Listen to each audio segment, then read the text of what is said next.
सिर्फ लड़ाई या जंग के लिए नहीं बनी, we are there to help our countryman in the hour of need और इन क्राइसिस। और ये हम शुरू से करते आए हैं, बहुत ही खतरनाक। जैसे अभी 2025 में पंजाब में फ्लड्स आए, वैसे ही 2013 में उत्तराखंड में भयंकर फ्लड्स आए थे। तो तब इंडियन एयरफोर्स ने एक मिशन चलाया था, ऑप राहत। Our top story today, India's largest air rescue operation, Rahat, has just gotten over. It was the largest operation of its kind, with 19,000 people airlifted out of flood-ravaged parts of Uttarakhand over the last fortnight. India की जो positioning है in terms of balancing out US and Russia, See, it's a very tight rope that India needs to walk. It is not one friend at the cost of other. ये mutually exclusive है। हमारी दोस्ती Russia से America की cost के ऊपर नहीं है, हमारी दोस्ती अमेरिका से रशिया की कॉस्ट के ऊपर नहीं है।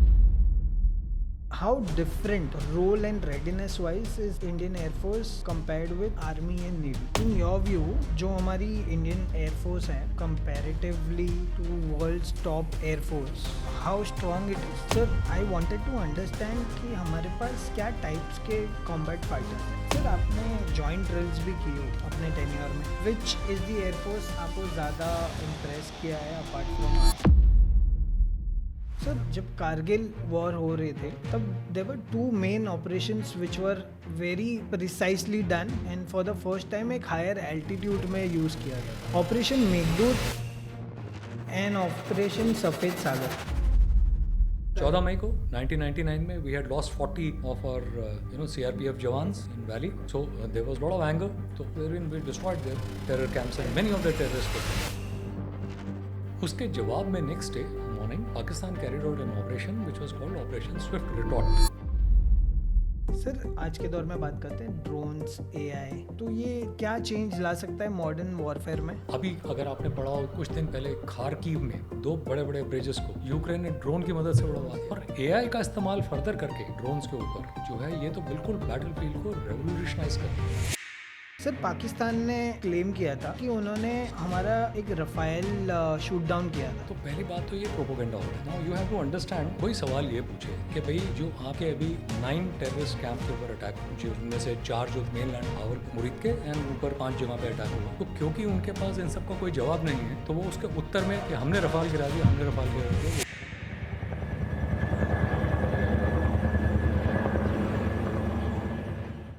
आगे बढ़ने से पहले इस चैनल को सब्सक्राइब ज़रूर कर देना, ताकि हम आपके लिए ऐसे ही मीनिंगफुल और इंसाइटफुल पॉडकास्ट लाते रहें। Enjoy the show.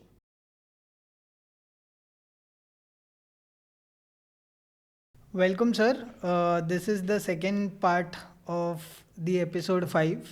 In the first part, we discussed about the life journey, the academy days, missions जिसमें आप पार्ट थे, हमारे एयरक्राफ्ट के बारे में बात की, ट्रेनिंग्स के बारे में बात की, एंड सेकेंड पार्ट में we'll go much specific on the operations that are publicly known. Lot of Atmanirbhar Bharat के बारे में हम कुछ बात करेंगे इस एपिसोड में। Global strategies, aircraft, modern aircraft में क्या वॉरशिप होनी चाहिए, बहुत सारी इन डिटेल में इसमें बात करेंगे। तो जिन्होंने फर्स्ट पार्ट नहीं देखा है, प्लीज़ जाके देखिए, it is must watch, and इसकी डिस्क्रिप्शन मैंने ऑलरेडी लिंक्ड कर दी है। So thank you sir. Should we begin with the part 2? Please, we are happy to start. Sir, air force ने बहुत सारे प्रिसिशन वाइज ऑपरेशन किए।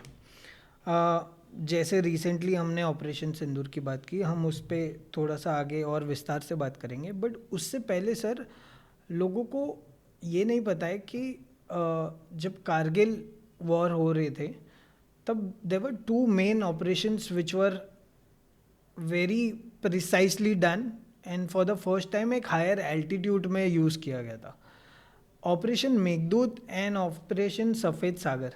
सो can you tell us about operation Meghdoot first, कि क्या हुआ? So I'm so happy that you look like a student of military history, which is a good thing. Okay, Meghdoot is one of the longest running operation जो आज भी चल रहा है. Firstly, let me tell you, Okay, it is one of the longest running operations of India, and it started way back in 1984. In fact, the exact date is 13th April 1984. Okay. What had happened was that somehow we had the intelligence reports that Pakistan was trying some kind of a misadventure, okay, and they were trying to move into our region of Siachen Glacier and take hold of certain key high features on Saltoro Ridge. Okay. Actually जब India पाक war 1947-48 में ख़त्म हुआ था और western front पे लड़ाई हुई और पाकिस्तान ने हमारा काफ़ी हिस्सा कब्ज़े में ले लिया, जिसको पाक ऑक्यूपाइड कश्मीर कहा जाता है, तो दोनों के बीच में जो बाउंड्री थी, जिसे लाइन ऑफ एक्चुअल कंट्रोल कहा जाता है, वो जाके ख़त्म हुई थी at a point called NJ9842. Okay. उसके आगे का इलाका बड़ा दुर्गम था, तो उसके आगे वो डिलिमिटेशन या LAC का आगे जो है बंटवारा नहीं किया गया था. Okay. कि बट एक बड़ा पुराना जो देशों के बीच में, कई नेशंस के बीच में एक सिस्टम है कि पहाड़ों में हमेशा जो बाउंड्री होती है वो वाटरशेड प्रिंसिपल डिसाइड करता है. Okay. That means highest point, पहाड़ की चोटी जो जितनी भी चोटियाँ होती हैं वो जो हैं वो डी फैक्टो आपके बाउंड्री बन जाती हैं, और एक तरफ की ढलान एक साइड के पास, दूसरे की तरफ के दूसरे के पास. अब 1975 में एक जर्मन टीम थी जो एक्चुअली इंडिया में आके इंडस रिवर में वाइट रिवर राफ्टिंग करना चाहती थी, रिवर राफ्टिंग. Okay. तो उन्होंने ये परमिशन भारतीय सरकार से मांगी, और हमारे एक आर्मी के ऑफिसर होते थे उस वक्त,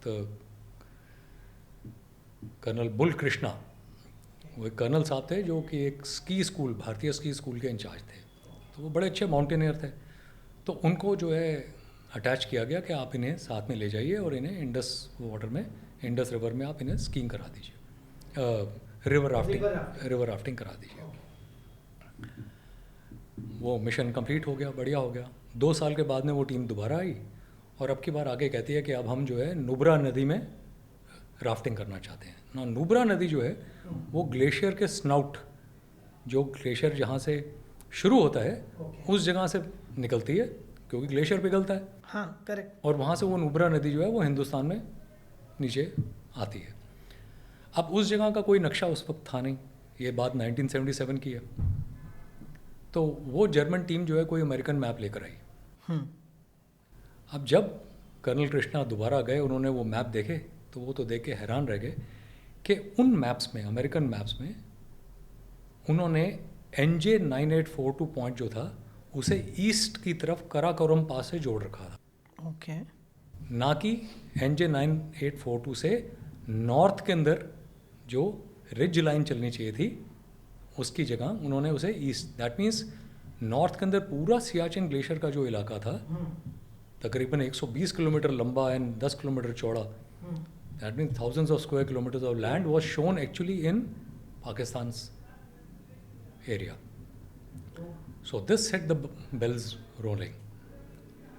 तो जब ये इंफॉर्मेशन हायर सर्कल्स को, हायर क्वार्टर्स में शेयर की गई, तो इंडिया ने आगे से कुछ एक अपनी टीम्स वहाँ पे भेजनी शुरू करी, जिन्होंने जाके वहाँ पे सर्वे किया. उसके बाद में उन्होंने वहाँ पे उस इलाके के मैप्स बनाने शुरू किए, और उन्हें पता चला कि पाकिस्तान वहाँ पे कई स्की टीम्स को भेज चुका था. जापानीज़ टीम्स वगैरह वहाँ पे आती रहती थी. Okay. तो फिर इंडिया ने डिसाइड किया कि भाई ये तो बात ठीक नहीं है. और फिर एक बार ये खबर आई कि ये पाकिस्तान 1984 में एक ऑपरेशन अबाबील Okay. शुरू करने वाला है, जहाँ पे ये लोग सालतोरो रिज के ऊपर 3 पास हैं वहाँ पे. ओके, बिलाफोंडला, सियाला और ग्योंगला, इन तीनों पासेस को जो है अपने कब्जे में लेने के लिए वो वहाँ पे गर्मियों के मौसम में, ठीक है, लोग गर्मी के मौसम में ही जाते हैं, करेक्ट. लेकिन एक पर्टिकुलर डेट डिसाइड होती है, वो उस डेट से पहले ही वहाँ पे कुछ एक सोल्जर्स भेजने वाला था. तो ये डेट से दोनों नेशन के म्यूचुअल अंडरस्टैंडिंग होती है. बट क्योंकि इंडिया को पता चल गया कि वो इस तरह से चीटिंग करने वाले हैं, तो हमने उन्हें प्रीएम्प्ट किया, और इससे पहले कि वो लोग वहाँ पे पहुँच पाते, और ये भी हमें एक एक्चुअली एक्सीडेंटली इन्फॉर्मेशन मिली। वो लोग यूके के अंदर कुछ एक स्पेशल स्नो बूट्स वगैरह खरीद रहे थे जो कि उस एरिया में ही इस्तेमाल होते हैं, और वो सेम वेंडर ने इन्फॉर्मेशन हमें बता दी। तो that's how we came to know कि ये तो एक चाल है। और हम फिर उसके बाद में इंडियन एयरफोर्स की मदद से हेलीकॉप्टर्स यूज़ किए गए, ट्रांसपोर्ट एयरक्राफ्ट यूज़ किए गए, एंड इंडियन आर्मी की टीम्स तैयार की गई, और हमने आनन फानन में अगले ही चंद दिनों के अंदर अंदर 300-350 से ज़्यादा आदमी ग्लेशियर पे भेज के पूरी सॉल्टोरो रिज के ऊपर सारे के सारे हायर पॉइंट्स अपने कब्जे में ले लिए। अब बौखला गए वो लोग जब वो वहाँ पे आए तो उन्होंने उसके बाद में बहुत कोशिश करी वहाँ पे उन चीज़ों को वापस लेने की। इनफैक्ट वहाँ पे एक और बड़ा हाई पॉइंट था, उसको कैद पोस्ट कहा जाता था। ओके, तो यू विल बी सरप्राइज, तब परवेज़ मुशर्रफ एक ब्रिगेडियर हुआ करते थे। करेक्ट सर, उस टाइम पे। So in 1987 Parvez Musharraf as a brigadier was in charge of that post, of that particular area. Okay, and वो कैद पोस्ट उनके बड़े इंपॉर्टेंट थी और वो उसे कब्जे में लेना चाहते थे। लेकिन हमने वहाँ पे डायरेक्ट एक्शन से, हमारे एक सूबेदार मेजर बाना सिंह थे जो बहुत ही बहादुर इंसान थे, उन्होंने वहाँ पे जाके बड़े दुर्गम इलाके के अंदर वर्टिकल क्लिफ 1500 फुट का दीवार जो थी आइस की, क्लाइंब करके वो उस पोस्ट को जाके अपने कब्जे में ले लिया। Oh, it is the highest point, 17,000 feet से ऊपर, 17,000 फीट से ऊपर, उसको बाना पोस्ट कहा जाता है। सो अब ये तो ब्रीफ आपको हिस्ट्री हो गई अबाउट सियाचिन, और तब से हम लोग वहाँ पे जो है प्रेजेंट हैं, ओके, और हमारे पास में है। बट ये चीज़ जो है, ये कांटा जो है, ये पाकिस्तान के दिल में चुभता रहता है, क्योंकि वो एक्चुअली इस इलाके के अंदर चाइना की मदद से जो है काराकोरम हाईवे को एक्सपैंड करना चाहते थे, और हम वो देना नहीं, हम उन्हें देंगे नहीं है। तो वो लोग जो हैं वहाँ पे ताकि ना आ पाएँ, हम वहाँ पे अपनी कांस्टेंट मिलिट्री प्रेजेंस बनाए रखते हैं। और एयरफोर्स ने भी धीरे धीरे वहाँ पे, पहले तो हम वहाँ पे मी-17, मी-8 हेलीकॉप्टर्स, चेतक, चीता हेलीकॉप्टर्स, बेसिक काम वहाँ पे जाके सोल्जर्स को राशन, रसद, गोलियाँ, खाना पीना, fuel, oil, maintenance of the people, correct. Similarly, transport aircraft to drop food, etc. And then fighters. सबसे पहले हमारी 27 स्क्वाड्रन जो कि हंटर्स किसी ज़माने में उड़ाया करती थी, तो in 80s we moved that squadron to Leh, और हंटर्स ने जाके ग्लेशियर के ऊपर अपनी प्रेजेंस बनानी शुरू करी। ओके, बाद में फिर हमने वहाँ पे MiG-21s, MiG-23s, MiG-27s, MiG-29s fighter sweeps के लिए भेजने शुरू किए, और ये सब पार्ट ऑफ ऑपरेशन मेघदूत है। ओके, सो ये जो भी मैं आपको बता रहा हूँ, इतने सालों 84 से लेकर आज तक जो हम फाइटर्स वहाँ पे भेजते हैं, जो आज भी वहाँ पे प्रेजेंस हमारे सोल्जर्स, जवान्स वहाँ पे हैं, ये सब पार्ट ऑफ ऑपरेशन मेघदूत है। In fact in 2013 we landed one C-130 aircraft at a base called Daulat Beg Oldi, okay, DBO. Okay, it is also an airfield which is at a height of 15,300 feet, very close to the China's border towards the Xichen side. Correct, sir. Okay, it is the world record of heaviest aircraft landing at the highest altitude. और जब ये जहाज़ वहाँ पे, ये भी part of operation Meghdoot ही था। Correct. और जब ये जहाज़ वहाँ लैंड करने के लिए गया था, तो जो लीड जहाज़ वहाँ पे वेदर चेक करने के लिए और उस इलाके को क्लियर करने के लिए गया था, मैं खुद उस जहाज़ में ट्रैवल कर रहा था। ओके, सो ये तो हो गया सारा ऑपरेशन मेघदूत का, और मेघदूत आज भी चल रहा है, आज भी हमारे जहाज़ वहाँ जाते हैं। ओके, और हम अपनी physical presence, that means our soldiers on ground and हमारे हवाई जहाज़ अभी भी वहाँ पे मेंटेनेंस के लिए भी एंड शो ऑफ स्ट्रेंथ के लिए भी फाइटर स्वीप्स हम वहाँ करते रहते हैं। सर एक इसमें एक क्वेश्चन था कि, या तो एक ऑब्जर्वेशन था कि कितना ज़रूरी है ना ये कि when you are at the two front wars and Pakistan और China are very close in terms of Siachen border, उन पे नज़र रखना और उन पे वो प्रेजेंस दिखाना, प्रीएम्प्ट करना वो so much important for us, क्योंकि आज अगर वो चीज़ नहीं होती या वो प्रीएम्प्ट नहीं होता तो it would have been a very difficult situation. बिल्कुल। तो इसको इसीलिए तो बड़ा इंटरेस्टिंग चीज़ है, इसको an act of cartographic aggression कहा जाता है कि भाई वो लोग नक्शा ही बदल देना चाहते थे वहाँ। करेक्ट। ओके, तो it was a act of cartography. ये तो हमारा रिजॉल्व, हमारी सरकार का रिजॉल्व और हमारे जवानों का रिजॉल्व कि वो इतने दुर्गम इलाके में वहाँ पे अपनी फिजिकल प्रेजेंस आज तक मेंटेन कर करके। तो ये तो हो गया, मैंने आपको मेघदूत के बारे में बता दिया। और आपका दूसरा सवाल था ऑपरेशन सफ़ेद सागर। सफ़ेद सागर के लिए। Now Safed Sagar is also happening in, it also happen, not happening, it happen in year 1999, in fact May 1999. So what had happened was, like I told you, remember ये एक बाना पोस्ट जो थी, करेक्ट और मुशर्रफ जो थे बहुत Yes. नाराज थे। बहुत नाराज थे। अब बाद में जब वो आर्मी चीफ बन गए तो खुराफाती दिमाग, तो उन्होंने क्या किया, अब की बारी बोला कि जो वहाँ ना हो पाया हम क्यों ना बटालिक सेक्टर में करें। कारगिल सेक्टर। या तो वो कारगिल सेक्टर भी जो है वो ही बड़ा दुर्गम इलाका है। Okay, very inhospitable terrain. सर्दियों में वहाँ पे रहना बड़ा मुश्किल है। तो फोर्सेस वहाँ से उनकी भी और हमारी भी नीचे उतर आती थी। ओके। ठीक है, इन चोटियों से, पहाड़ी चोटियों से नीचे उतर आती थी। अब की बारी उन्होंने हमें थोड़ी सी मात दे दी और उन्होंने वहाँ पे हमसे पहले, जब हम मई के महीने में हम लोग वापस वहाँ पे गए, तो उन्होंने ऑलरेडी वहाँ पे काफ़ी रसद, गोला बारूद विंटर्स के अंदर ही रेगुलर फोर्सेस के साथ में 5 नदर्न लाइट इन्फेंट्री यूनिट जो उनकी है, उनके सोल्जर्स रेगुलर्स भी वहाँ पे प्रेजेंट थे। और उन्होंने वहाँ पे dug in, they were already nicely dug in inside, you know, with full arms, ammo and everything. So जैसे ही हमारे अब मई के महीने में इंडियन आर्मी वहाँ पे ऊपर गई दोबारा, so they had to suffer heavy losses. And now this was a very alarming situation because they were good about 6 to 8 kilometers, 10 kilometers inside our own territory. अब उन्हें कैसे evict किया जाए? तो ये मैटर फिर जो गवर्नमेंट के पास गया, and then Indian air force was called upon कि भाई आप आइए और आके जो है,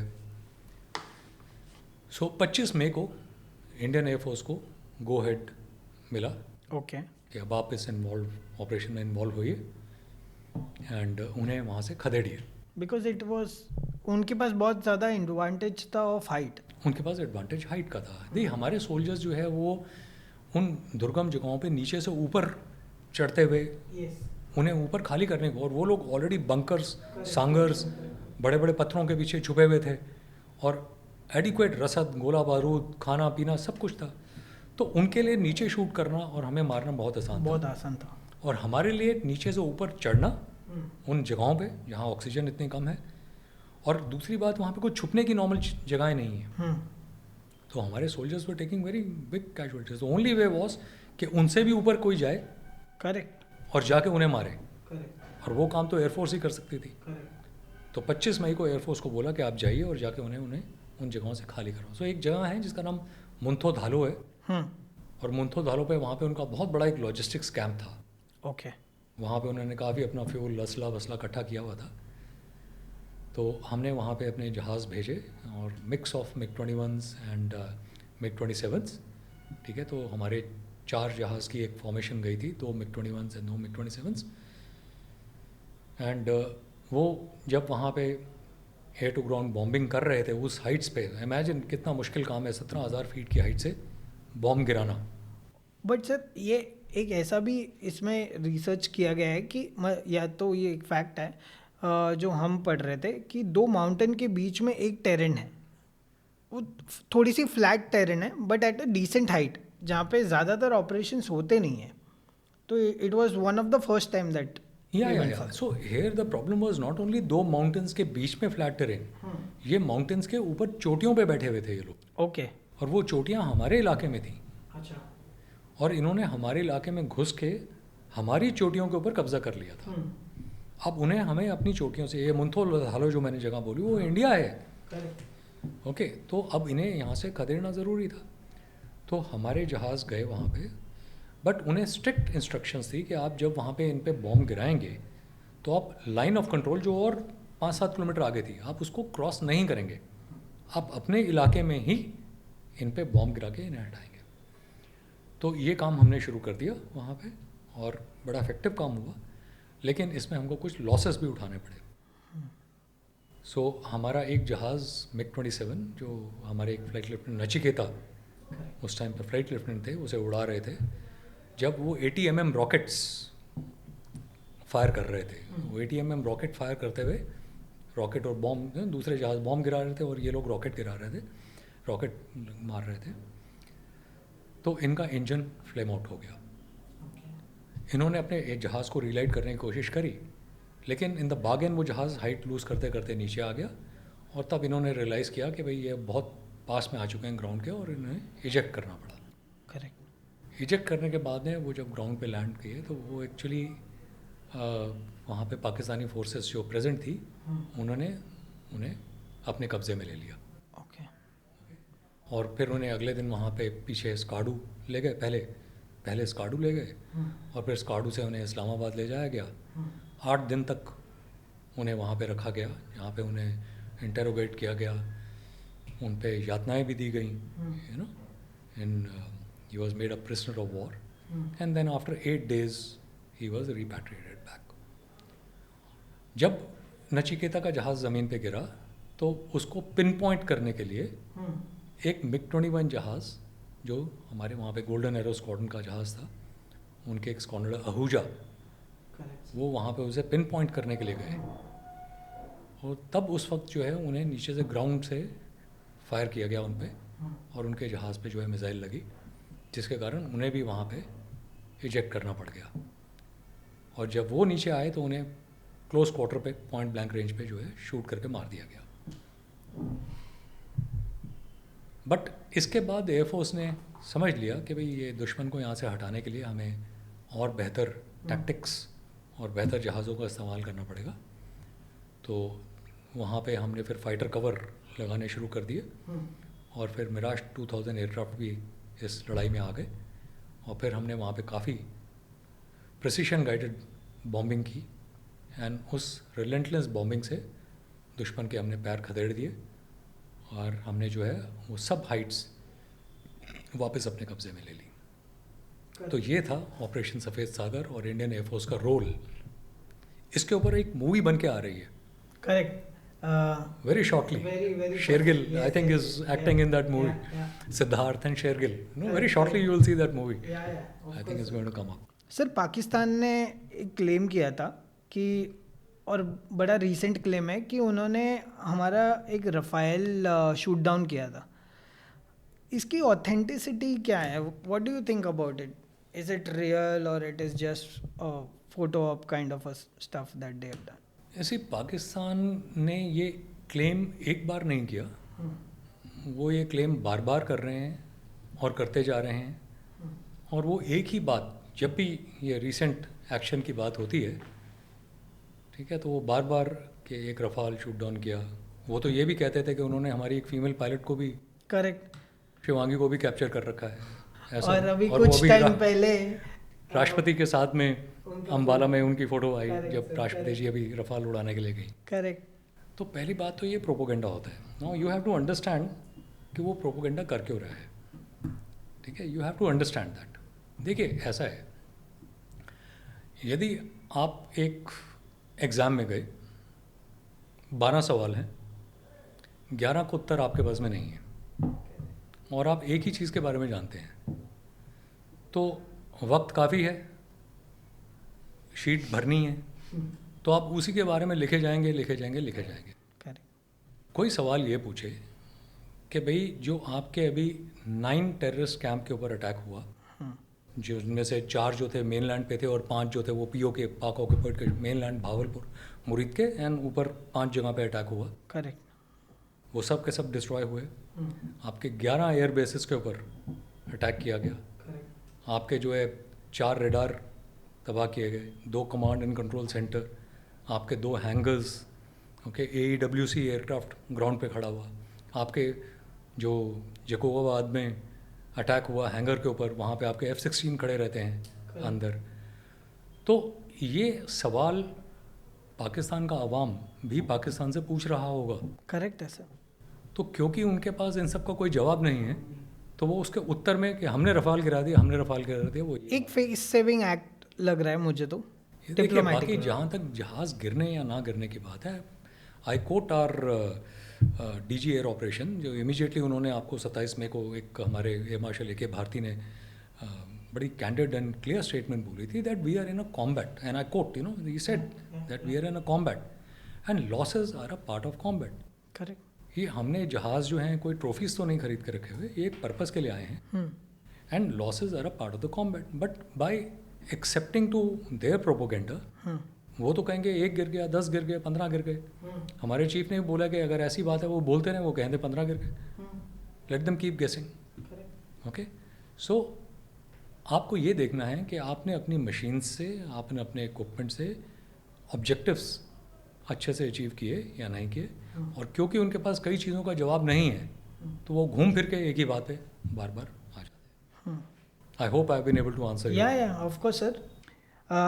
सर उसी दौरान या हमारी जब पाकिस्तान के साथ ऑन गोइंग कॉन्फ्लिक्ट्स होती रहती है, मार्च में 2019 के दौरान नाउ ग्रुप कैप्टन अभिनंदन को भी उन्होंने कैप्चर किया था. बट सर एक इंटरेस्टिंग सी बात यह है कि वो तभी MiG-21 चला रहे थे एंड उन्होंने शूट डाउन किया था F-16, जो कि उनका सबसे ज़्यादा advance, and MiG-21 is something इतना एडवांस नहीं है. तो सर ये जो सिनेरियो हुआ था, can you give us some. Okay, very briefly let me first tell you, आपने सही बोला कि MiG-21 इतना एडवांस नहीं है, बट ये भी हमारी इंजेन्युइटी थी. पहले ये हमारे इंडियन एयरफोर्स की इंजेन्युइटी थी कि उन्होंने पुराने MiG-21 को भी मॉडर्न रेडार, मॉडर्न इक्विपमेंट, उन सब चीज़ों से ऐसा लेस करके इतना पोटेंट जहाज़ बना दिया. It was called a bison. Bison, yes correct. Okay, so bison had a very fantastic radar. मैंने खुद उड़ाया हुआ है. ठीक है, very good radar, very good munition dispensation systems and ability to drop precision weapons, okay, jammers on board. तो ये हमारी इंजेन्युइटी है firstly to start with. And of course air to air role के लिए तो बहुत ही शानदार जहाज़ था. But yes, in comparison to F-16 बहुत ही पुरानी जनरेशन का. सो ये बात जो है ये एक्चुअली हुई थी 2019 में. आपने सही बोला, खाली डेट गलत है. 1 मार्च 19 को वो वापस आ गए थे. अच्छा. तो ये जो एक्शन हुआ था एक्चुअली आपको याद होगा, ये this was all part of Balakot air strikes. Correct sir, Balakot air strikes. ठीक है, which had happened on 26th of February early in the morning. ठीक है, हमारे पे पुलवामा अटैक हुआ था 14 मई को. Yes yes. ठीक है, 1999 में we had lost 40 of our CRPF jawans in valley. So there was lot of anger. तो उसके कारण the Indian government decided that there has to be a befitting reply. और हमने 26 फरवरी को 2019 early morning we carried out Balakot, successful Balakot air strikes wherein we destroyed their terror camps and many of the terrorist were killed. उसके जवाब में next day morning Pakistan carried out an operation which was called operation Swift retort. वो लोग उसको ऐसा नाम देते हैं, स्विफ्ट रिटॉर्ट, जिसमें ऑल ऑफ अ सडन वो अपने कई मॉडर्न एयरक्राफ्ट लेके हमारे इलाके की तरफ all of a sudden in very large numbers वो आ गए. नाउ एक रूल है actually, they are not suppose to be using F-16 and special weapons, because उन्होंने अमेरिका को वायदा किया हुआ है कि वो AMRAAM मिसाइल्स और F-16 वगैरह जो हैं वो इस्तेमाल करेंगे for anti terror operations in their own country. Okay. But वो सारे मॉडर्न मशीन्स लेके वो हमारी तरफ अटैक करने के लिए आ गए. उस टाइम पे उन्हें खदेड़ने के लिए अभिनंदन भी जो है बाकी पायलट्स के साथ में वो भी वहाँ पे एयरबोर्न हुए थे श्रीनगर से. वो हमारे वहाँ पे MiG-21 बाइसन स्क्वाड के पार्ट थे. और उन्होंने सक्सेसफुली एक F-16 को अपनी गन साइट में ले लिया, अपने साइट में ले लिया, लॉक ऑन उनका हो गया था. और वो उसे डिस्ट्रॉय करने के लिए इतने मग्न थे कि उन्हें ये नहीं अचानक पता चल पाया कि एक अनदर F-16 घात लगा के उनके पीछे from the side was carrying out an attack. Because of his aircraft not being so modern. आजकल मॉडर्न एयरक्राफ्ट में तो बहुत ही अच्छी सिचुएशनल अवेयरनेस रहती है. Having said that he fired the missile, he fired shot down the F-16, but in the bargain he himself got hit. hit and then he had to eject. अब जब वो eject हुए तो वो जब ज़मीन पे आके गिरे तो वो तकरीबन 7 किलोमीटर LAC से परे जो है, LOC से परे 7 किलोमीटर LOC के परे एक विलेज होरा करके विलेज है उनका, वहाँ पहुँच गए। अब इनिशियली उन्हें पता नहीं था वो कहाँ पे है, तो उन्होंने सोचा शायद वो हिंदुस्तान में है। उन्होंने हिंदुस्तान के अपनी प्रेजेंस ऑफ माइंड की सूझबूझ का इस्तेमाल करते हुए हिंदुस्तान के नारे भी लगाए। तो उनको वहाँ पे लोगों ने डिसीव करने की कोशिश करी, बट जैसे ही उन्होंने हिंदुस्तान के नारे लगाने शुरू किए तो वो तुरंत लोग जो है नाराज़ होकर उन पर टूट पड़े। तो उन्हें समझ में आ गया कि भाई ये this is not India, this is not India. तो फिर वो उन्होंने फटाफट से अपने जितना भी सीक्रेट मटेरियल था उसे डिस्ट्रॉय किया, उसे खा गए वो, और उसके बाद में वो तुरंत वहाँ से भागे। But he was outnumbered, they were far too many of them. तो उन लोगों ने उन्हें पकड़ा, उन्हें काफ़ी मारपीट किया गया। आप सबने देखा होगा कि चेहरे पे भी चोट थी, और फिर उन्हें पकड़ के as a prisoner of war ले जाया गया। बट उन्होंने अपनी पॉइज, अपनी ग्रेस वो नहीं बिल्कुल छोड़ी। As you can see him confidently facing the questions, he was blindfolded, yet उन्होंने अपनी हिम्मत नहीं छोड़ी। And of course by the efforts of the then government he had to be repatriated back through the road route. So 1st of March 2019 through Atari Wagah border, Abhinandan came back to his home.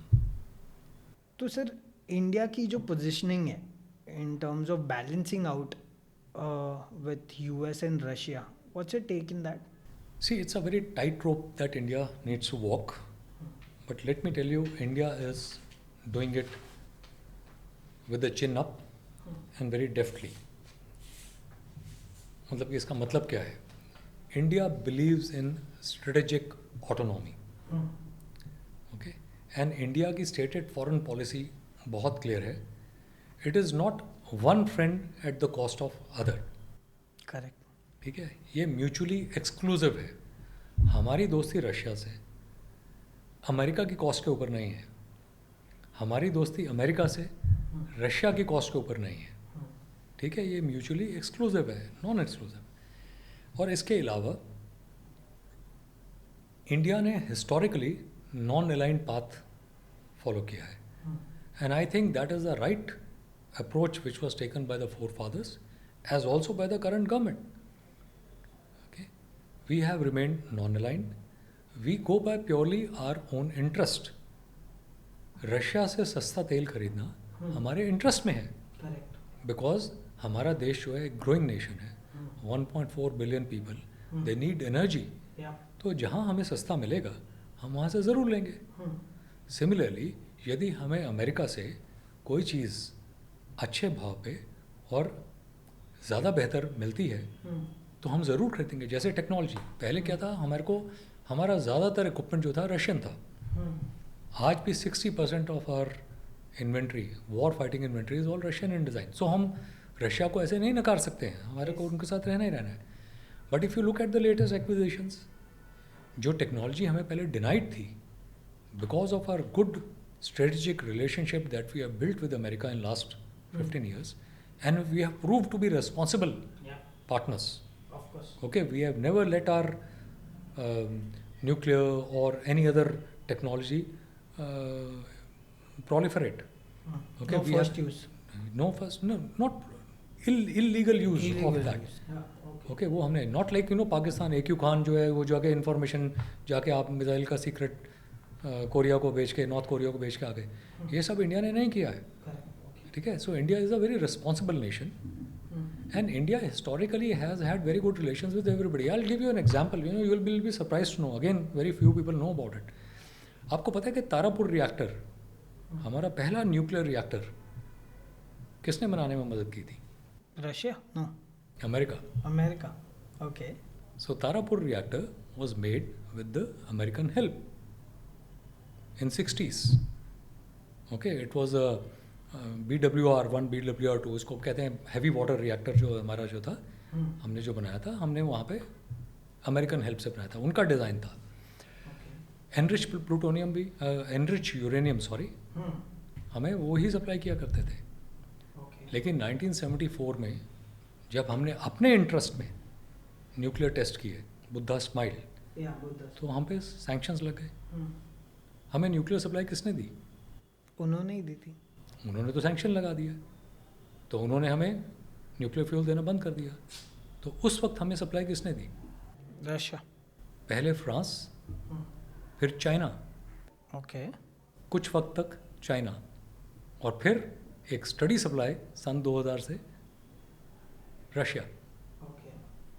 So what I'm trying to tell you is that it's no permanent friends or no permanent enemies.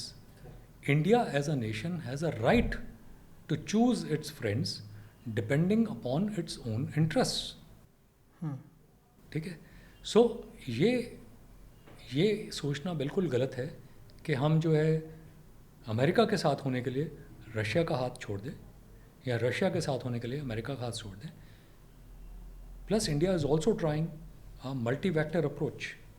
We don't want to put all the eggs in one basket. We are also looking at alternate sources.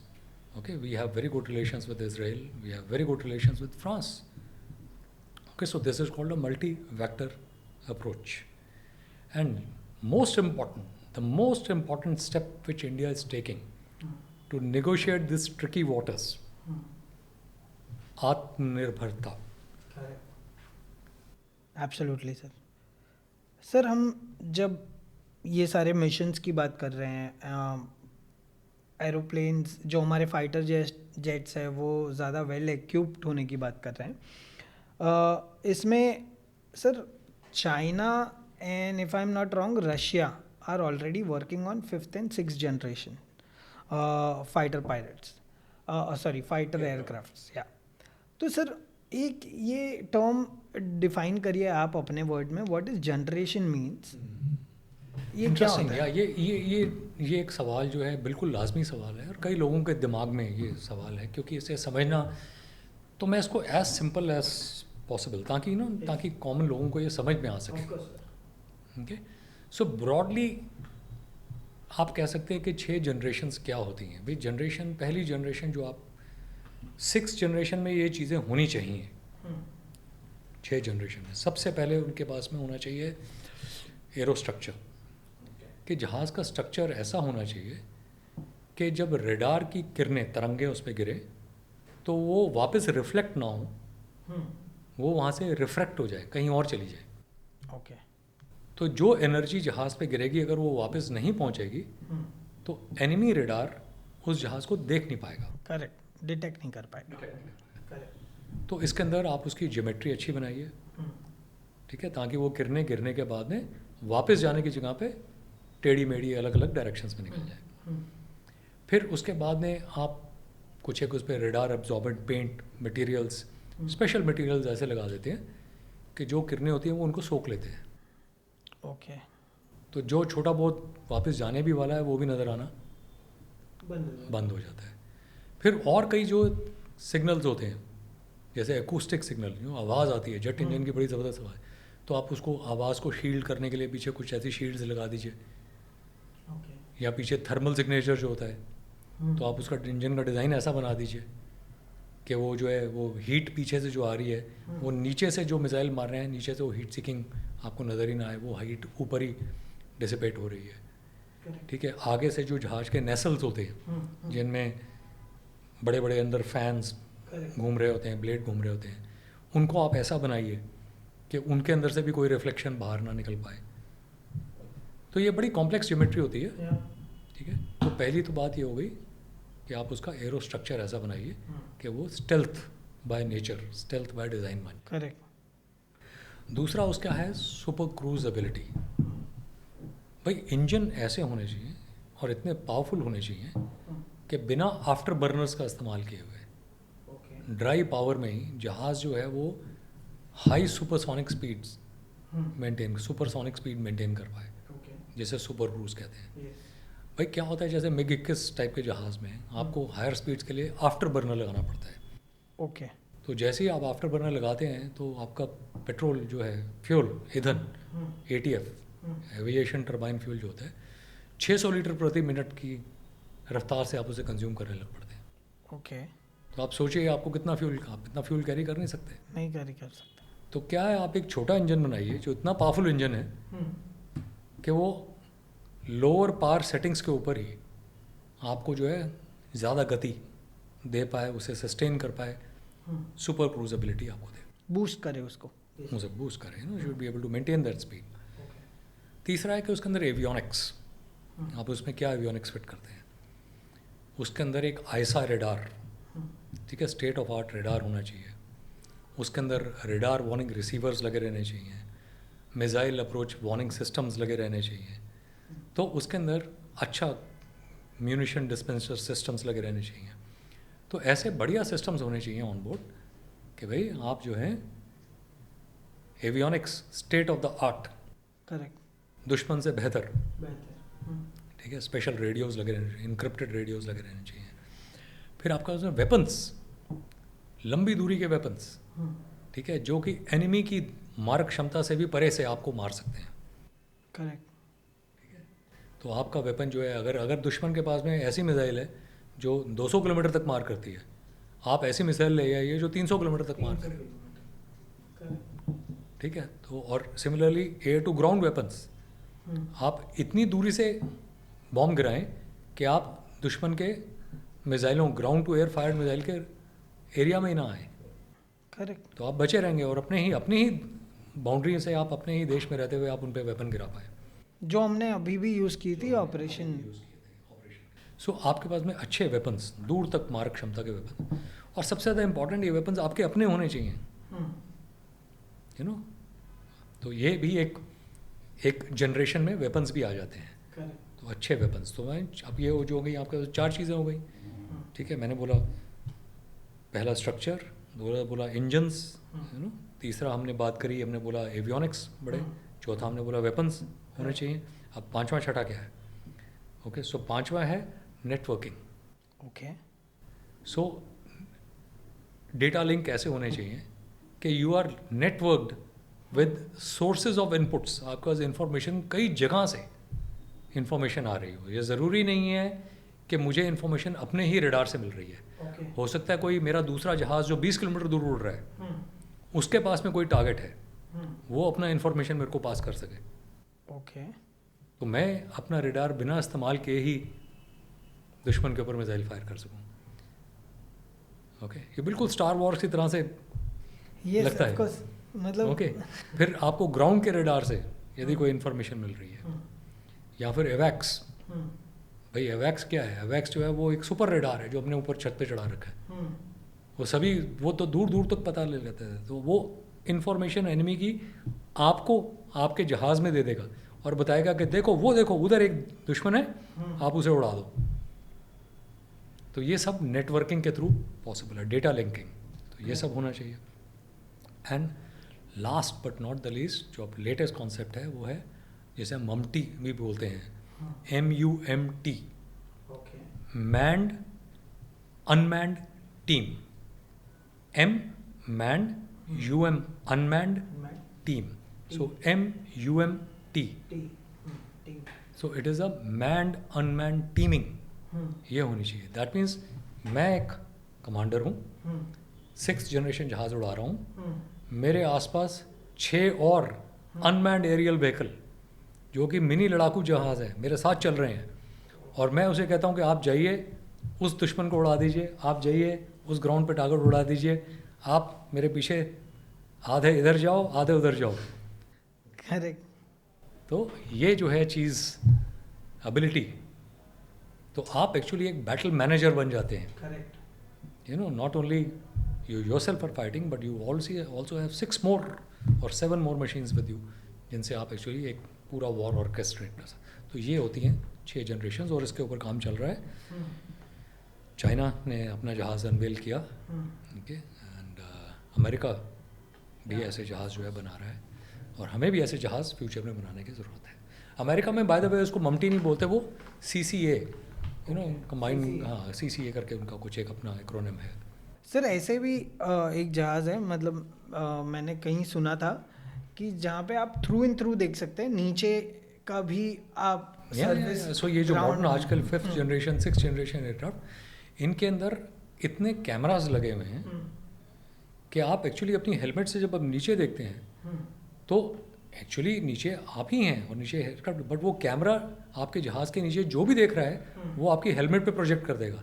Okay तो आपको helmet के ऊपर, आपके नीचे, आपके पीछे, आसपास पूरी 360 डिग्रीज आपको जो है वो व्यू नज़र आना शुरू हो जाएगा। एंड सीमलेस कनेक्टेड, आप जैसे सर घुमा रहे हैं आपको पूरी उस जगह की पूरी पिक्चर जो है पूरी की पूरी नज़र आ रही है। सर हम इस वक्त 4.5 are we at 4.5 generation? Yes, we are. We're We still are at, testing? We are testing and we are making efforts. You know, in fact, we have already started working for the 5th generation machines.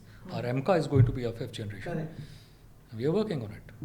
Sir जब आपने MCAP के बारे में बात किया है तो it also gives us a very high boost on Atmanirbhar Bharat for our Indian securities, and we are going lot of ways ahead in it. MCA की जैसे आपने बात की है, बट सर इसको आने में और टाइम लग जाएगा। See, these are all very state of art, you know, cutting edge technologies. And ये सब technologies are still under development. In the modern world also, some of the technologies, China may have flown a 6th generation aircraft, but we don't know उसके अंदर कितनी avionics अभी develop हो चुकी है। तो yes, this is all a work in progress. And इसमें problem क्या है ना, ये सब आपके साथ में कोई कटिंग एज टेक्नोलॉजी कभी शेयर नहीं करता, आपको अपना ही डेवलप करना पड़ता है। तो सर एक इसी पे एक है कि हमने मिशन शक्ति से रिलेटेड एक एसैट मिसाइल भी टेस्ट कर ली है। हाँ जी, हमने किया है, हमने which is our own indigenous part. इसकी सर रफली रेंज क्या होगी? हमारी जो एसैट मिसाइल हमने टेस्ट किया था, हाँ सी 5000? नो वो आप एक्चुअली थोड़ा सा कंफ्यूज कर रहे हैं। एसैट मिसाइल का काम है बेसिकली एंटी सैटेलाइट मिसाइल। वो तो जो सैटेलाइट्स उड़ रहे होते हैं 300 किलोमीटर 400 किलोमीटर की हाइट पे, उन्हें गिराने के लिए की जाती है। ये जो आप 5000 किलोमीटर या आप 7000 किलोमीटर की बात कर रहे हैं, these are intercontinental ballistic missiles, ICBMs। So in the field of ballistic missiles we have made very good progress. ठीक है, we are making good progress in that also, and that's a separate field in itself, you know, so there will be, I'll need to take a lot of time, you know, we can again talk about sometime of course sir, of course। Sir आपने joint drills भी की होगी अपने tenure में, which is the air force आपको ज़्यादा impress किया है apart from ours? See, I have been lucky, I have done joint drills with many air forces, and firstly, let me tell you, most of the air forces are very, very professional. See, they're all very professional, but the air force which did impress me a lot was United States Air Force. Okay. In year 2004, I got an opportunity to fly in something called Exercise Scope India. Okay, तो एक exercise Scope India हुई थी, जिसमें for the first time F-15 Eagles from USAF had come to us. They had come from Kadena, Japan में एक base है, तो वहाँ से वो लोग हमारे ग्वालियर एयर बेस में आए थे, और मैं उस वक्त वहाँ पे पोस्टेड था और मैं MiG-29 जहाज़ उड़ा रहा था। तो मैंने उनके साथ में 1 versus 1 मिशंस भी किए, 1 F-15 अगेंस्ट 1 MiG-29, और मैंने 2 versus 2 मिशंस भी किए। Okay, and we also did some large force engagement missions also with them.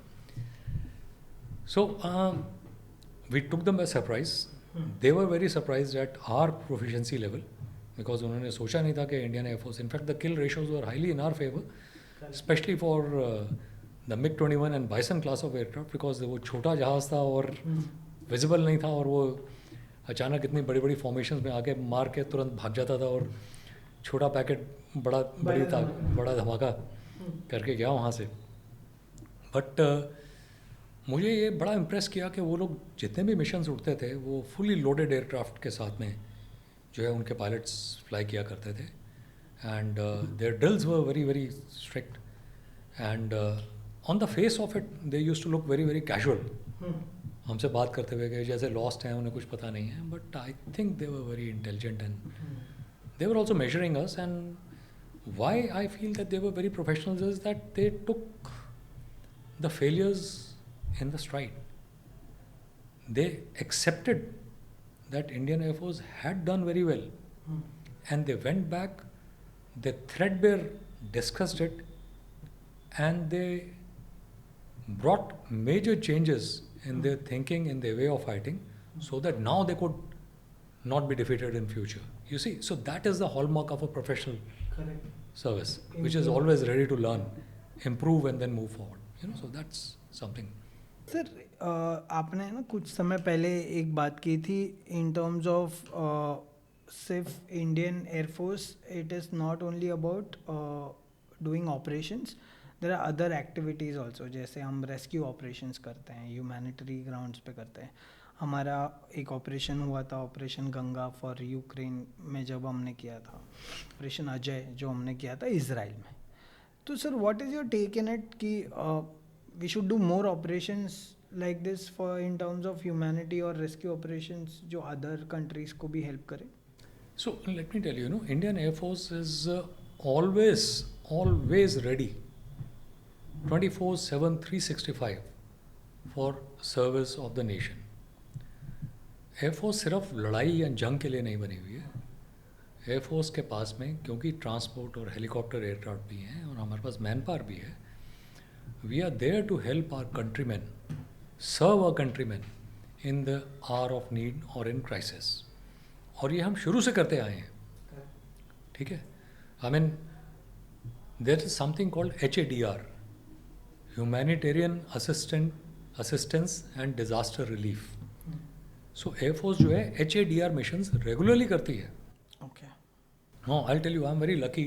I'm from fighters. But I got a chance to command a transport base also. ठीक है. So Asia की सबसे बड़ी base जो मैंने बोला हिंडन, जब मैं कमांड कर रहा था, तो हमारे पास वहाँ पे बड़े बड़े एसेट्स थे. हमारे पास C-17, C-130 super Hercules aircraft, मी-17 हेलीकॉप्टर्स, ये सब थे, चेतक, चीता से सब. तो मैं अपना ही एग्जाम्पल दे के बता देता हूँ कि हमने कितने मिशन किए उस मेरे टेन्योर के अंदर ही. सो एक अगर आपको याद हो 2013 में ज़बरदस्त उत्तराखंड में फ्लड्स आए थे. करेक्ट. बहुत ही खतरनाक. जैसे अभी 2025 में पंजाब में फ्लड्स आए हैं, वैसे ही 2013 में उत्तराखंड में भयंकर फ्लड्स आए थे. तो उस फ्लड्स के अंदर बहुत जान माल का नुकसान हुआ था और सब सड़कें, रोड्स वगैरह उत्तराखंड में हायर रीचेस पे टूट गई थी और हमारे लोग फंस गए थे. तो तब इंडियन एयरफोर्स ने एक मिशन चलाया था, ऑप राहत. उस ऑप राहत के अंतर्गत हम लोगों ने वहाँ पे लोगों की जान बचाई, उन्हें फंसी हुई जगहों से निकाला हेलीकॉप्टर्स के माध्यम से, उन तक रसद, खाना पीना सब कुछ पहुँचाया, फ्यूल उन सब तक पहुँचाया. और नॉट ओनली उन्हें हम वहाँ से उठा के लेकर आए. हिंडन में मुझे अभी तक याद है, वो उनके जहाज़ आते थे, जहाज़ भर के उन लोगों को लेके आते. हम क्या करते थे, हेलीकॉप्टर से पहले इन्हें फंसे हुए हायर रीचेस और माउंटेन से उठाते थे और फिर धरासू एयरबेस है, ALG एडवांस लैंडिंग ग्राउंड, वहाँ लेके जाते थे. वहाँ से फिर उन्हें हम ट्रांसपोर्ट एयरक्राफ्ट में डाल के हिंडन लाते थे और वहाँ से फिर उनको हम खाना पीना खिला के सिविल डिफेंस की मदद से बाकायदा ट्रेन स्टेशन तक उन्हें घरों तक उन्हें पहुँचाते थे. फिर उसके बाद में यमन 2015 में हमारे कई इंडियंस जो हैं, जब सऊदी अरेबिया ने यमन के ऊपर चढ़ाई कर दी थी, so almost 4,500 Indians were stuck.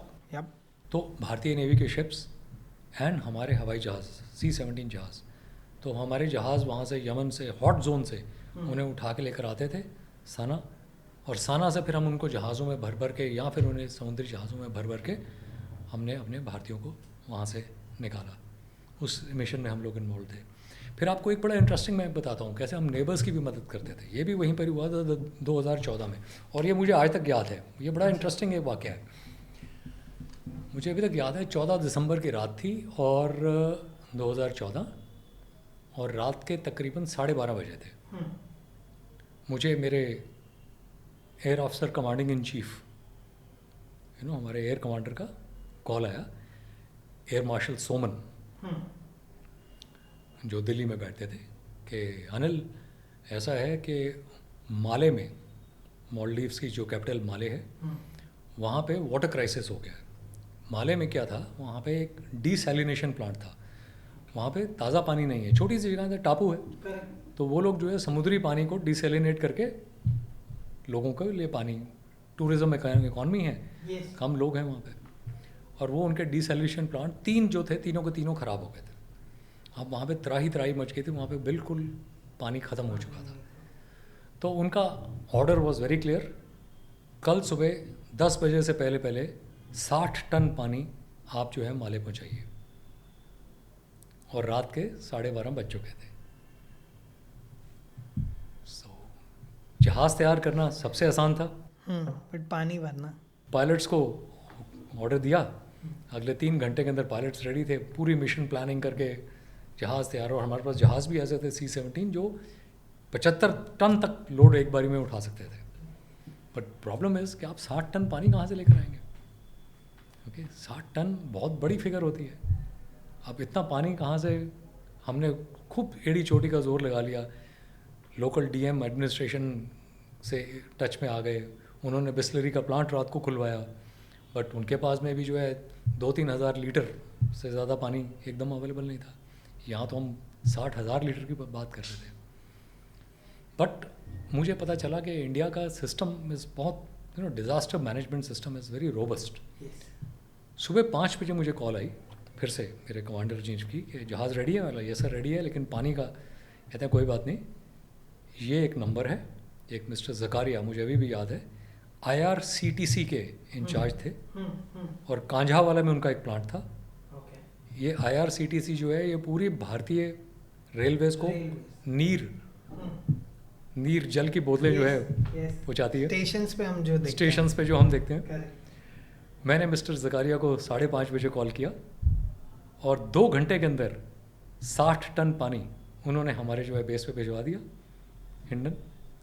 और तकरीबन 9 बजे पहला जहाज़ जो है पानी लेके माले के लिए रवाना हो गया। और फिर अगले कुछ दिनों में वहाँ पे भारतीय नेवी के भी शिप्स आ गए और अगले तकरीबन 3 या 4 दिन के अंदर अंदर हमने उन्हें ऑलमोस्ट अबाउट 400-500 टन पानी जो है हमने उन्हें भिजवाया। और ऑफ कोर्स तब तक उनके अपने प्लांट्स भी ठीक हो गए। सो हम लोग जो है ये मदद करते हैं। देन अभी रिसेंटली जो फ्लड्स आए हैं इन पंजाब एंड JNK, सो आपने कई विजुअल्स देखे होंगे, भारतीय हेलीकॉप्टर्स जो हैं वो वहाँ पे रसद गिरा रहे हैं, रस्सियों के सहारे विंच करते हुए फंसे हुए लोग, जो नदी के बीच में लोग फंसे हुए हैं, रेस्क्यू कर रहे हैं, उन्हें उठा रहे हैं। And just day for yesterday आपने अगर न्यूज़ पढ़ा हो कि म्यांमार से एक कोई साइबर ऑपरेशंस चल रहे थे वहाँ पे। करेक्ट। तो उन्होंने म्यांमार जनता, जो मिलिट्री जनता है, उन्होंने वहाँ पे कुछ एक मारते मारते काफ़ी लोगों को वहाँ से खदेड़ा। और उनमें हमारे कई हिंदुस्तानी भी थे जो वहाँ पे गलत तरीक़ों से पहुँच गए थे किसी जॉब्स को ज्वाइन करने के लिए, बट एक्चुअली वहाँ पे उन्हें कैप्टिव रखा गया था और ये सब ऑपरेशंस में लगा दिया गया था। तो वो मिलिट्री क्रैकडाउन शुरू हुआ तो ये लोग जो है अपनी जान बचाते हुए भागे, तकरीबन 1500 आदमी भागा, जिसमें 300-400 हिंदुस्तानी भी थे। और ये लोग थाईलैंड बॉर्डर के अंदर क्रॉस कर गए। ओके। तो हमने अपना जहाज़ भेज के थाईलैंड से इनको अभी वापस रेस्क्यू किया। सर बहुत सी ऐसी चीज़ें हैं जो, जैसे आपने मालदीव्स के बारे में बताया, आई डोंट थिंक सो ये पब्लिक फोरम में। इसको ऑपरेशन नीर कहते हैं, इसका नाम ही जो है ऑपरेशन नीर रखा गया था, जो मालदीव्स माले का वाटर ऑपरेशन था। Terrific sir.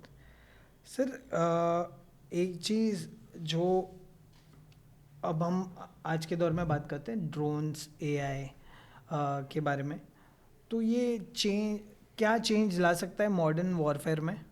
What's your perspective in that? See, it is drones are revolutionising the modern warfare. Okay, और इसकी इस रेवोल्यूशन की शुरुआत जो है ये तो काफ़ी वक्त से हो गई थी, लेकिन रियल रेवोल्यूशन जैसे कहते हैं, सुनामी जो इसकी आ गई है ड्रोन्स की और उसके यूज़ की, ये यूक्रेन वॉर के बारे में आ गई है। ठीक है, तो यूक्रेन वॉर के बारे में हम आगे बात करेंगे, बट अभी हम सिर्फ मैं ये ड्रोन और AI तक ही सीमित रहते हुए बोलूँगा कि अब जिस तरह से ड्रोन्स आ गए हैं, ये एक low cost weapon against highly sophisticated machine बन के निकल के आ रहा है।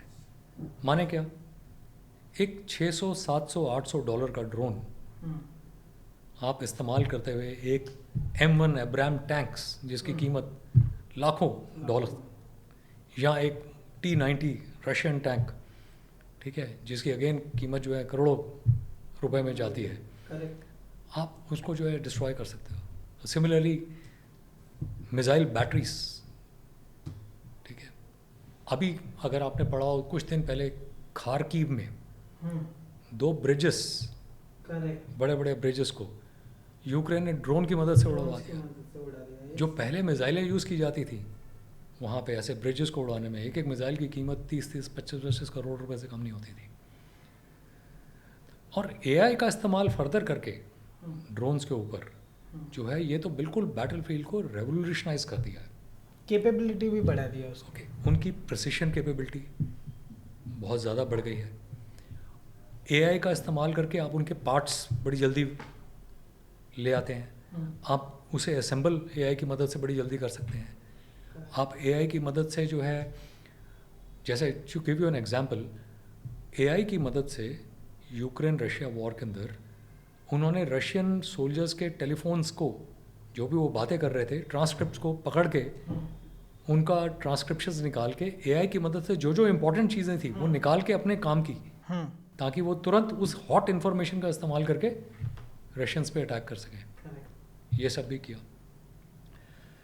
तो ये एआई आपकी आईएसआर एबिलिटी को भी बड़ा बूस्ट कर देगा, ठीक है, because detection change will become very easy. भाई आप एक यूएवी को जो कई घंटों तक उड़ सकता है हवा में चढ़ा दीजिए। यूएवी तो ड्रोन्स ही हैं, बड़े ड्रोन्स को यूएवी कहा जाता है। आप उसे हवा में चढ़ा दीजिए, अब वो हवा में उड़ रहा है और ज़मीन पे कोई भी हरकत होती है वो तुरंत उसे पकड़ लेता है, करेक्ट, ऑटोमेटिकली उसे क्लासीफाई कर देता है, एक असाइन भी कर देता है। नए ड्रोन से उसे मार भी सकते हैं, गिरा भी सकते हैं, ठीक है। So AI and drones have, I would say, revolutionised the warfare. अभी पिछले शनिवार को ओके, रशिया का सबसे बड़ा ऑयल टर्मिनल है तुआप्से, उसने वो अरामको अटैक की जो है यादें ताज़ा कर दी। यूक्रेन ने ड्रोन्स की मदद से, एआई एनेबल्ड ड्रोन्स, बड़ा स्वाम भेजा। ये पूरा स्वाम जो है वो आर्टिफिशियल इंटेलिजेंस पे चलता हुआ, खुद को बचाव करता हुआ, रशियन एयर डिफेंस से बचते तुआप्से ऑयल टर्मिनल में पहुंच गया और जाके उन्होंने रशिया के ऑयल टर्मिनल के ऊपर जाके, सबसे बड़े ऑयल टर्मिनल पे जाके अटैक कर दिया। इतना रेवोल्यूशनरी है सर, एंड ये अगर मॉडर्न वॉरफेयर में आ जाएगा तो इट कुड ये मॉडर्न वॉरफेयर में आ गया है, ये आ जाएगा नहीं, ये आ गया है। And let me tell you, इसके कारण जो है ऑलरेडी अमेरिकन फोर्सेस का स्ट्रक्चर, उनकी इन्फेंट्री रेजिमेंट्स, उनकी आर्मर्ड रेजिमेंट्स, इंडियन फोर्सेस का structure, it's undergoing a drastic change. Okay, हमारी फ्रंट लाइन जो है units, they are also being equipped with the drones. Okay, and हर तरह के ड्रोन्स हैं। देर आर लॉयटर म्यूनिशंस, वो भी ड्रोन्स ही होती हैं, loiter munitions which are there in the air, they will keep loitering over a target area, और जैसे ही नीचे से कोई रेडार ने अपना मुंह खोला, थोड़ा ऊपर से आके वो बॉम्ब गिरेगा और इसे डिस्ट्रॉय कर देगा। तो it's a new way of fighting war. Then यदि वक्त है तो मैं आपको एक छोटा सा और चीज़ बताता हूँ। यूक्रेन ने एक सिस्टम बनाया है, इसे वो ब्रेव 1 कहते हैं, ब्रेव, बहादुर ब्रेव 1 सिस्टम। नाउ वो एक पूरा कैटलॉग है, you know, it's like Amazon का कैटलॉग जो हर सोल्जर के पास में अवेलेबल है, उसके छोटे से लैपटॉप या उसके छोटे से आईपैड पे, जिसमें सारे ड्रोन्स के पार्ट्स, पूरा कैटलॉग अवेलेबल है। वो वह तुरंत जो भी चाहे पार्ट ऑन ऑर्डर प्लेस कर सकता है, उसे फील्ड में ही सप्लाई जो है उसकी मिल जाएगी। और यदि वो उसका इस्तेमाल करके एनिमी का एक टैंक गिरा देता है तो उसे 40 पॉइंट मिलते हैं। ओके, पॉइंट्स मिलते हैं। और यदि वो एक एनिमी की मिसाइल बैटरी उड़ा देता है तो वो 50 पॉइंट उसे मिलते हैं। तो जो ये यूनिट है, एक हफ्ते के बाद में जितने ज़्यादा पॉइंट इकट्ठे कर लेती है, उन पॉइंट से वो ड्रोन्स और एमओ ऑर्डर कर सकती है। What a Angénieux way,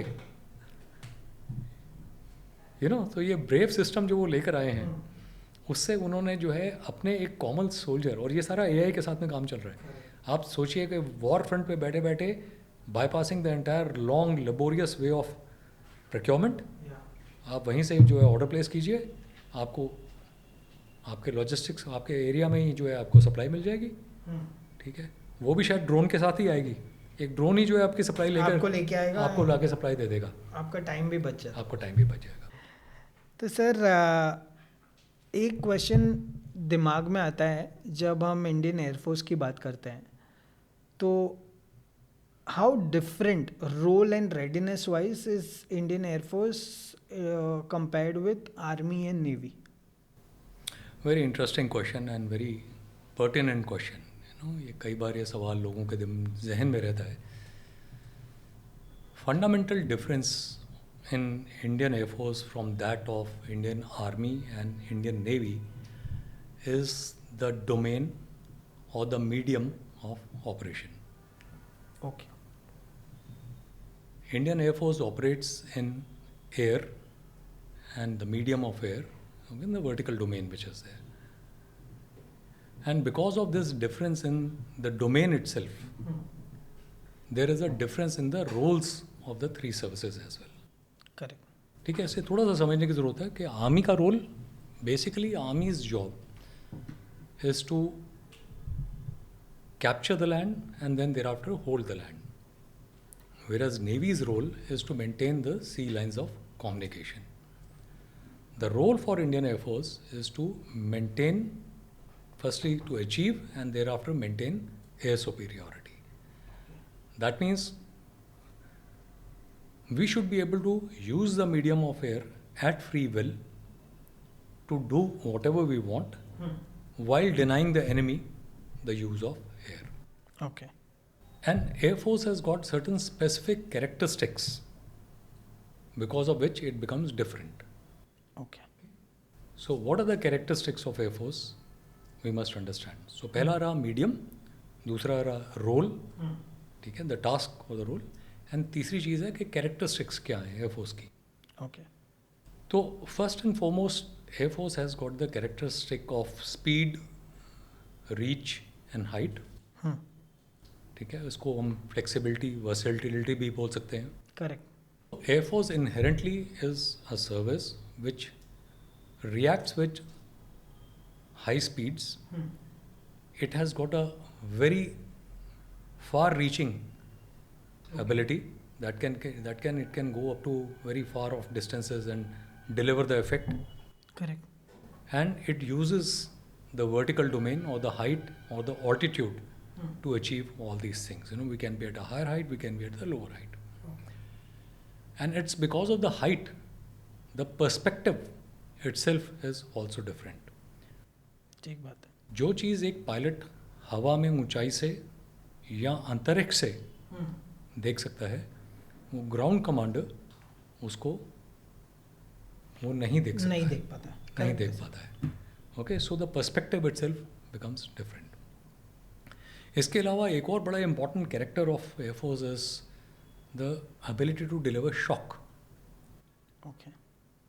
That means imagine all of a sudden, deep inside an enemy territory, a 500 kg bomb was to come and drop and shatter, the entire enemy infrastructure. It's a big shock. Shock for them. Yeah. Shock for them. So that is again an ability which only Indian Air Force has, because of the platforms and because of the way it is equipped. So because of this, our training is different as compared to that of Indian Army. Okay, our equipment is different, and the requirements of training are also different from Indian Army, and that's the reason why it can be only understood by airmen or air warrior who are specifically trained for carrying out this kind of a job. Correct. That while Air Force role, characteristics, tasks, etc. are different, it does not mean that Air Force operates in silo. We always carry out all these activities in coordination Yeah. with Indian Army and with Indian Navy. Correct, sir. Correct. So the war fighting is all a comprehensive, integrated exercise. Correct. It is no single service, trying to do anything on its own. So it's a joint whole of nation approach. Sir, in your view, जो हमारी Indian air force है comparatively to world's top air force, how strong it is? Have you heard of something called WDMMA, WDMMA. World Directory of Modern Military Aircraft? Correct. Okay. अभी पिछले हफ्ते ही एक WDMMA ratings निकल के ratings निकल के आती है. ओके. हाँ. निकल के आई हैं. तो अभी एक पिछले हफ्ते ही WDMMA रेटिंग्स निकल के आई हैं, जिसमें उन्होंने इंडियन एयरफोर्स को 3rd स्ट्रॉन्गेस्ट एयरफोर्स ओह डिक्लेयर किया है। वो क्या करते हैं, वो कुछ एक पैरामीटर्स हैं उनके, ओके और वो आपको मार्क्स देते हैं अलग अलग चीज़ों के, करेक्ट कि आपके पास में क्या क्या इक्विपमेंट है, उस इक्विपमेंट का रेडनेस स्टेट क्या है, उसका इंडिजनाइजेशन स्टेट क्या है, आपका फ्यूचर प्लान्स क्या हैं आपके, ओके, आपका ट्रेनिंग, पायलट्स का ट्रेनिंग स्टैंडर्ड कितना अच्छा है, ओके ठीक है, आपकी डोमेस्टिक एयरक्राफ्ट इंडस्ट्री कैसी है और किस तरह पॉइज्ड है। ओके तो इन सब चीज़ों के बेसिस पे they arrive at something called a true value, okay TRU, true value, and true value is actually a numerical number. So अभी पिछले हफ्ते जो उन्होंने ये ट्रू वैल नंबर निकाला, उन्होंने इंडियन एयरफोर्स को 69.3 नंबर दिए, ओके जबकि चाइनीज़ एयरफोर्स को 63.8 नंबर मिले। ओह And Indian Air Force was only behind United States Air Force, which had a true val of 242, okay and Russian Air Force of 114. The number itself, 69, may not be a very big number, correct but the very fact that it places you higher than the Chinese Air Force, I think it is quite an achievement for Indian Air Force. because sir in numbers when you take numbers it is that Indian Air Force is at 4th position. You're and absolutely right. Chinese aircraft and Chinese so are we 3rd. have close to about say 1700 odd machines, Yeah, whereas China has got more than 2700 machines, you know. correct. तो उनके पास हमसे 1000 से ज़्यादा मशीनें हैं, but ये जो एक ट्रू वैल सिस्टम इन्होंने निकाला है WDMMA का, ये सिर्फ नंबर्स को काउंट नहीं करते, Correct. ये भी देखते हैं कि आपकी एयरफोर्स कितनी बैलेंस्ड है। For example, Chinese air force has got much larger number of fighters as compare to transports and helicopters, Correct. whereas Indian Air Force is roughly a balanced service. Okay, roughly about one third. So it's a balanced Air Force. Balanced Air Force will be able to carry out large number of tasks, more number of tasks, because after all Air Force का काम सिर्फ लड़ाई करना नहीं है। Correct. Okay, इसके अलावा भी Air Force के बहुत मिशंस होते हैं। But having said that, it does not mean that we should become complacent. We have to work hard. ये जो फैक्टर मैंने बोले कि हमारी डोमेस्टिक एयरक्राफ्ट इंडस्ट्री, पायलट का ट्रेनिंग स्टेटस, ठीक है, हमारे जहाज़ों का रख रखाव, how well maintained they are, we need to keep working on these so that in future we can keep becoming stronger. Sir, with that question, I wanted to understand कि हमारे पास क्या types के combat fighters है? If you could throw some light on those. Yeah, so हमारे main stay जो हैं इस समय हैं Sukhoi 30, which are our backbone. Okay, so we have close to about 13 squadrons of Sukhois, 270 plus aeroplanes are there. We have 6 squadrons of Jaguars, which we are still flying. We have 3 squadrons of MiG-29s. We have 3 squadrons of Mirage 2000, 2 squadrons of Rafale, and of course our own domestic Tejas. Correct. In fact, as time goes by, you will see more and more number of Tejas squadrons coming up, and gradually the numbers of Tejas is all set to increase. In fact, if you know the order book, there is already an order book of close to about 180 Correct. Tejas, you know, which have been announced by the government in Mark 1A and Mark 1. Okay, so these are the order books, 180 which are, इसके अलावा 2 squadron जो already हमारे पास हैं, जिन पे 40 जहाज़ हैं, तो हमारे पास में 220 तेजस जहाज़ होने वाले हैं इन times to come.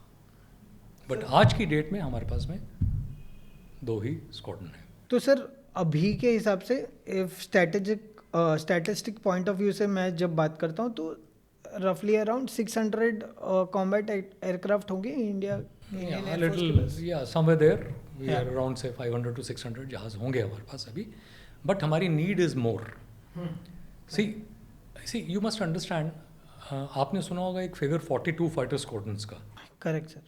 So there is a detailed method of carrying out threat assessment जिसके बेसिस पे ये डिसाइड किया गया कि भाई 2 फ्रंट वॉर में लड़ने के लिए हमें जो है 42 फाइटर स्क्वाड्रंस बेयर मिनिमम इतने तो चाहिए ही चाहिए. और ये भी असेसमेंट कुछ वक्त पहले की है.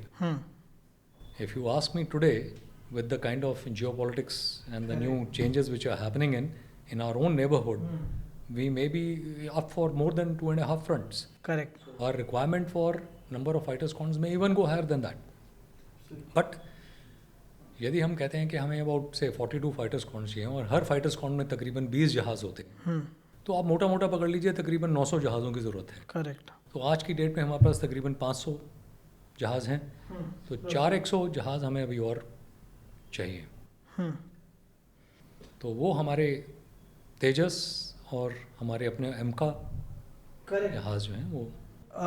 आत्मनिर्भर भारत के बारे में जब हम बात करते हैं तो वो प्राइम मिनिस्टर नरेंद्र मोदी का जो विजन है एंड उनकी जो लीडरशिप में है in shaping the defence forces, तो उस बारे में आप कुछ बताइए कि जब आप भी थे टेन्योर में, what was his vision of the आत्मनिर्भर भारत और strengthening the defence forces. You see, you were asking me a question in which you want to know that what was the push or the drive given to us to this Atmanirbhar campaign by Prime Minister in defense. So let me right at the outset say that it is not that he has just given a push in the field of defense. He has given this clarion call of Atmanirbharta in all the walks of life, in all fields.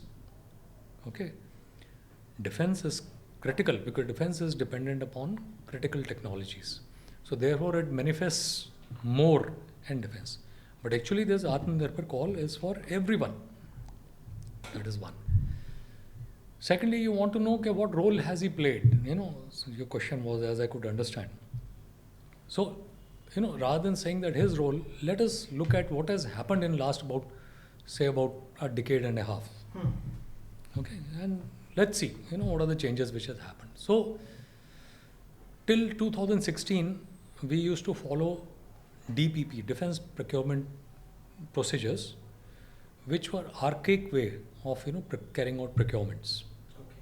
These are very voluminous and very laborious set of rules, which are basically, made so that no wrongdoing happens. Because see, there is a lot of exchequer money, is a nation's wealth which is involved. So it should not get wasted and it should not get siphoned off. So therefore, very strict guidelines are laid down in these procedures. But sometimes these procedures are so laborious and so difficult to navigate that many years are lost in trying to navigate and move forward. So a new defense acquisition process was released in year 2020, much more efficient and laying emphasis on something called IDDM. This is a new category. Okay. IDDM. It's an acronym. It stands for Indian Designed and Developed Manufactured. So this brought in a new category in acquisition. That means, let's say there is this particular equipment. If it has been designed in India, developed in India, then I'll follow easier processes and faster processes in acquiring, and I'll give preference to acquiring this particular thing. So this is a systematic push being given so that the Indian designed and developed pieces get, brought in into there. Then, you see, so that the domestic industry becomes capable of fighting and, producing world-class equipment, you had to bring in some changes. You have to help them by way of seed capital. So there is something called make procedures. So new make procedures were brought in. Make 1, make 2 and make 3. So make 1, it's actually government is going to, so tomorrow you are a brilliant fellow, you're an engineer capable of producing, let's say, an equipment which could be of use to Indian Defence Forces. Okay, say a camouflage tent. Okay, you have that capability, you can produce it, but you don't have the seed capital. You have the brain, so you come out with your proposal. Okay, in Make One, the government will give you up to 70% funding, up to an upper limit of 250 crores. And you will be allowed to build, and then thereafter field it. If the armed forces find the product that you have fielded relevant, yeah, it passed the test, competitive test, and there could be more than one manufacturer. You go ahead and buy it. In Make 2, it is entirely industry funded, but the industry itself. So Tata's tomorrow they say that okay, we can bring in a new weapon. Okay, so they don't need funding from the government. They are a big house. So if they, let's say, invest in R&D and come out with a new gun, so they come and say, okay, in Make 2, they can bring in a suo moto proposal. Okay, so that means they don't have to, go around from pillar to post trying to, sell their product. Suo moto proposal, they just give it in a very systematic fashion. It will come up, the product will come for testing, and thereafter, if proven worthy, it will be brought in. And of course, Make 3 is a different set of rules itself. So what I'm trying to say is new rules brought in. Foreign direct investment in defense-related industries. The limits earlier used to be 49%, raised to 74%. So that means automatic route. If somebody wants to bring in FDI from foreign, okay, they want to come and make in India, okay, foreign direct investment they want to bring in, collaborate, come set up industry here in India, give to Indian Armed Forces, make here and sell it to the world. 79% cleared, 74% without any government approvals. And up to 100% FDI if you want to bring in, then of course there is a certain government oversight because we want to see what is the interest of that particular nation. Okay. Then positive indigenization lists. So there are 5 PILs, as they call it, PIL, positive indigenization lists. Comprising almost 5,000 parts or the equipment, which are there in the list, which are prohibited to be imported from abroad. Government has issued a list to the armed forces that these 5,000 items mandatorily have to be procured from Indian manufacturers only. So that gives a big boost to Atmanirbharta. You see, that's how once the local vendor is assured of an order, only then he will invest his money. And he has a confidence also. And then he has a confidence that his own nation will. See, that's the reason why we need to make our Tejas, make it fly. Because when the world sees that Indian Air Force is flying Tejas, then there will be a demand of Tejas in many other countries also. Yes, of course. Okay, like our advanced light helicopters has been a grand success. Our ALHS that we made by HAL are so good. They are being used in entire Indian terrain, ruggedized terrain, deserts, mountains, rivers, seas, plains, that there is already a huge demand. Look at Indian BrahMos missiles. Correct. They have done so wonderfully well that there is already a demand for Indian BrahMos. Many nations are lined up and they want to buy. This is all a boost to Atmanirbharta, which has happened in past few years. And then, of course, it doesn't just rest there. It's also a peek into the future, crystal ball gazing. Every department, every ministry has produced a vision document for year 2047. That where do you want your Ministry of Defense, your Ministry of Agriculture, your Ministry of Communication, your Ministry of Electronics, your Ministry of Waterways in year 2047, because the call is India must be a developed nation by that time. So milestones have to be identified, they have to be adhered to, and they have to be achieved. Then, of course, I can carry on a long time. But there's a lot of things. It can be a separate, couple of hours lecture on this itself. So finally, one last thing. What message through this podcast you would give to a young Indian who dreams of serving the nation? What is that one thing that you'll say? Oh, that's absolutely amazing. I'm so happy that I can speak to all the youngsters who are looking at this particular podcast.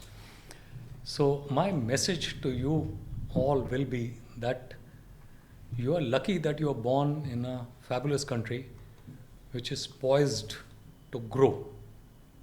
Okay, today the entire world is in turmoil. The real growth is happening here in your own country. And your own country needs the best of the brains. Okay. My advice to you all will be to focus and put a lot of emphasis on your education. Okay, Vidya.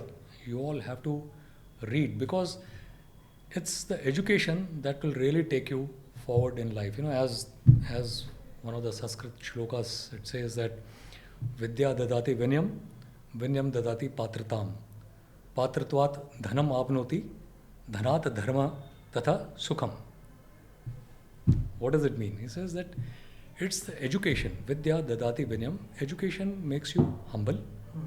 Vinyam dadati patritam. A humble man gains expertise, knowledge, capabilities. Patritvat dhanam apnoti. Usse, from that capabilities, you make money. Yeah. And then you also prosper and your nation also prospers. Starting point is education. So don't waste your youth in just, making small reels here, there and all. Do make them, it's fun activities, you must do it. Live a life, enjoy yourself. Be happy, have a sense of humor. Explore your country. But focus on your education and put your education to good use to make this country and take it to its rightful place in the world. Absolutely, sir. Thank you so much, sir, for joining. It was an absolute honor to have you on our show. Thank you so much. It's my honor to be on your show, and you are a student yourself, I can make out, who is very keen in learning. And I'm so happy to see that, the kind of questions that you posed. You are an avid reader of military history and many other things. So my best of luck to you also ahead in your life. Thank you.